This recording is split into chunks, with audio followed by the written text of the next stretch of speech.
Achei tão bonitinho esse e-mail aqui, Ricardo. Padre Fábio, boa noite com as bênçãos divinas.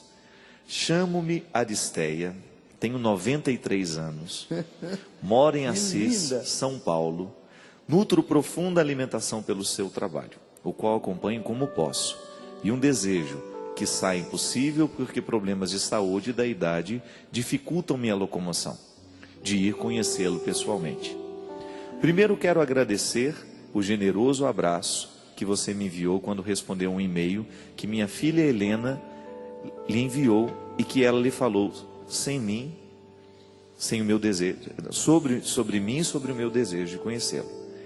Em segundo lugar, peço-lhe o favor de me esclarecer duas passagens bíblicas acerca das quais tenho dúvidas. Olha que belezinha, aos 93 anos com dúvidas.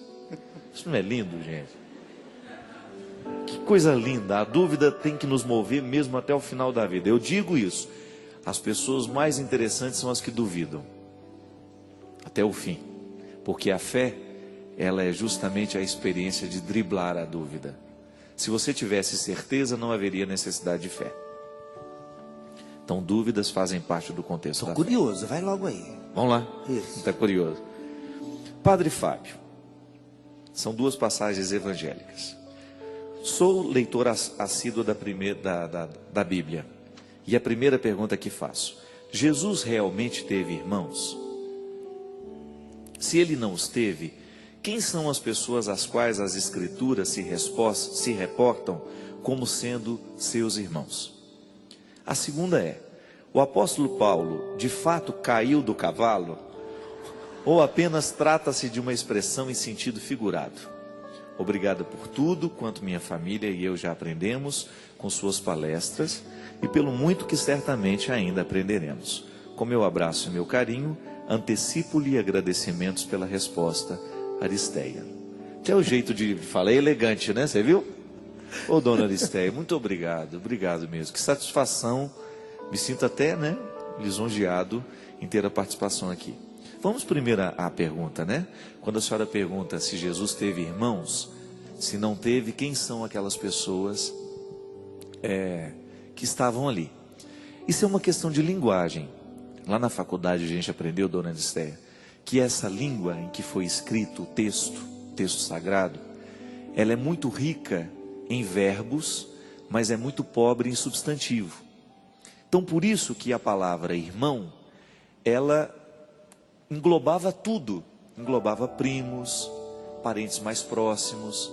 Então, o termo irmão na Bíblia não significa que seja um parentesco direto de sangue. Não, pode ser apenas um parente próximo de Jesus. Esta é a explicação que os exegetas dão. Então, a língua é pobre em substantivo e muito rica em verbo. Então, não havendo um substantivo para poder dizer muitas coisas, né, ou muito especificados, um para dizer tudo. Irmão é aquele que quer dizer primo, parente próximo, todos usados dentro do mesmo contexto. Quanto à queda do cavalo de São Paulo, a senhora tem razão em dizer, em trazer isso para a questão do sentido figurado. Porque para nós não é importante saber se Paulo caiu ou não do cavalo. Para nós importa o que sugere a cena. Foi justamente um momento em que tudo que ele cria, tudo aquilo que era a postura de vida, né, de Paulo, veio por terra. E a expressão dele cair do cavalo ou não, não importa.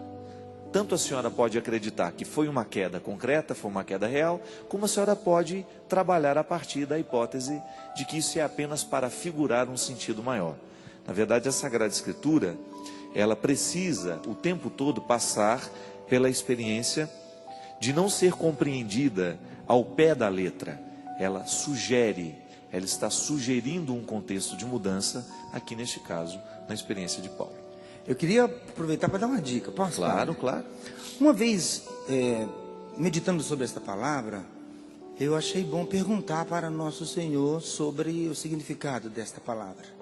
E a dica justamente é essa. Quando você tiver dúvidas sobre a palavra de Deus, experimente rezar com ela e perguntar ao Espírito Santo, grande amigo de nossas almas, para nos esclarecer sobre aquilo que a gente está buscando encontrar na palavra de Deus. Porque eu me lembrei que quando eu fui rezar sobre esta famosa queda de São Paulo do cavalo, rezando, me reportando a Deus e procurando entender, o Espírito Santo me falou lá no coração que não basta cair do cavalo, que não era o mais importante cair do cavalo. Aí eu corri na palavra de Deus ali para ver um pouquinho o que aconteceu com Paulo depois. Porque muitos de nós corremos o risco de pensar que bastou cair do cavalo e ali estava tudo resolvido. Não, Paulo perdeu visão, Paulo precisou passar um bom tempo para poder dar e para poder ter possibilidades de não somente se recuperando, mas de dar uma resposta àquilo que tinha acontecido. Paulo precisou, na sua arrogância, deixar-se conduzir por um Ananias.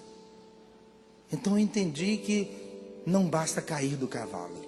E quantos de nós ficamos na queda do cavalo, imaginando que ali já aconteceu tudo que tinha a acontecer com a gente ou com as outras pessoas. Mas a dica, na verdade, é essa. Sobre essas dúvidas da palavra de Deus, experimentemos transformar em oração.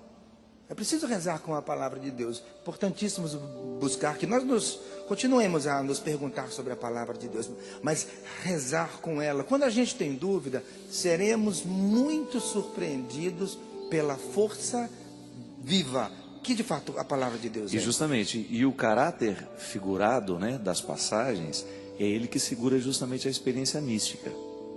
A experiência mística não sobrevive de discursos racionais. Pode observar.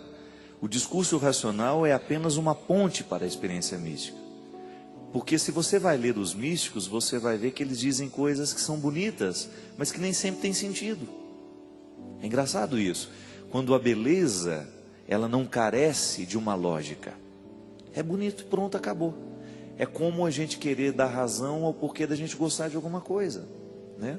Então, a experiência mística com a palavra, e nisso já está o contexto da oração, ela desperta justamente daquilo que você não compreende, mas que ao mesmo tempo que causa um impacto em você.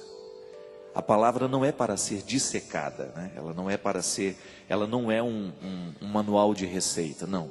A palavra é viva, e por isso que ela sobrevive no tempo, pela carga mística que está condensada nas histórias que estão ali. Sempre digo, é o que sugere, é aquilo que se desdobra, é o que vem depois do texto, são as reticências, né? Não para na palavra, mas ela sugere uma postura.